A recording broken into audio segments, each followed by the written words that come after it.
স্বাগতম জনাইছোঁ মোৰ ইউটিউব চেনেললৈ। আপোনালোকে এটা ছাবস্ক্ৰাইব কৰি মই আগলৈ আগুৱাই যোৱাত সহায় কৰিব বুলি আশা কৰিলোঁ। এছিয়াৰ প্ৰথম তেল শোধনাগাৰ কোনটো? শুদ্ধ উত্তৰটো হ'ব ডিগবৈ।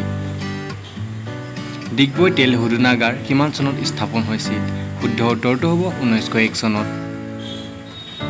ডিগবৈ তেল শোধনাগাৰটো অসমৰ কোন জিলাত অৱস্থিত? শুদ্ধ উত্তৰটো হ'ব তিনিচুকীয়া জিলা। অসমৰ কোনখন নগৰীক তৈল নগৰী বুলি জনা যায়? ইয়াৰে শুদ্ধ উত্তৰটো হ'ব ডিগবৈ। অসমৰ জাতীয় পক্ষী কি? ইয়াৰ শুদ্ধ উত্তৰটো হ'ব দেওহাঁহ। অসমীয়া গদ্য সাহিত্যৰ জনক কোন? ইয়াৰে শুদ্ধ উত্তৰটো হ'ব ভট্টদেৱ। অসমৰ কোনখন জিলাত শ্ৰীসূৰ্য পাহাৰ অৱস্থিত?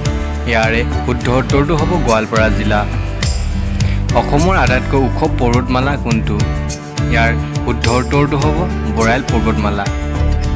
অসমত মুঠ কিমানখন বিশ্ব ঐতিহ্য আছে? শুদ্ধ উত্তৰটো হ'ব 2খন। অসমীয়া সাহিত্যত কাক ভাঙনি কবি বুলি জনা যায়? ইয়াৰে শুদ্ধ উত্তৰটো হ'ব আনন্দ চন্দ্ৰ আগৰৱালা।